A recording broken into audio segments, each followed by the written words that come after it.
est un homme selon le cœur de Dieu, c'est-à-dire que Dieu a de l'affection particulière pour la personne.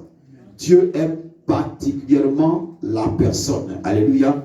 Mais tu peux aimer quelqu'un, tu peux affectionner quelqu'un, et à un certain moment donné dans la marche, parce que l'homme est humain, si je peux m'exprimer ainsi, tu peux être déçu.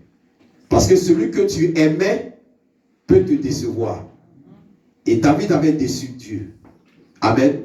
La déception de David, c'est ça que je vais parler ce matin. Pourquoi David a déçu Dieu?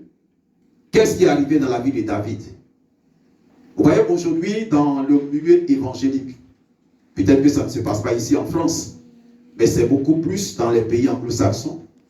Et même aujourd'hui, en Afrique aussi, en Afrique centrale, j'ai parlé récemment avec une servante de Dieu qui vient du Cameroun.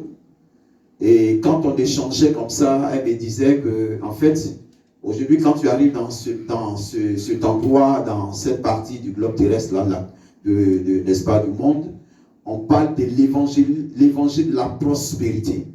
Hein, Pasteur Abbé? L'évangile de la prospérité.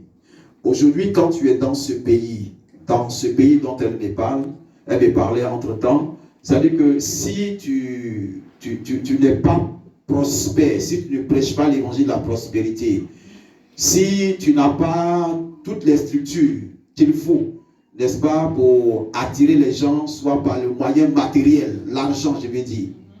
Si tu n'as pas une chaîne de télévision, ça c'est quelqu'un d'autre qui me le disait aussi également, qui est originaire du Cameroun, si tu n'as pas une chaîne de télévision, tu es ignoré sur la place.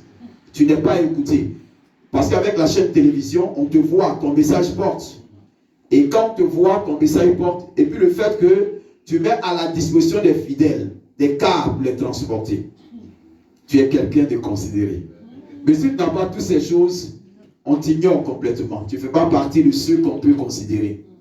Et c'est comme ça qu'elle me disait, aujourd'hui, cet évangile-là a fait que même quand on prêche, pas quand on prêche un autre évangile, mais quand on prêche l'évangile qui n'a rien à voir avec l'évangile de la prospérité, c'est comme si tu es démodé. Donc tu es caricaturé. Et ce que j'ai remarqué aujourd'hui,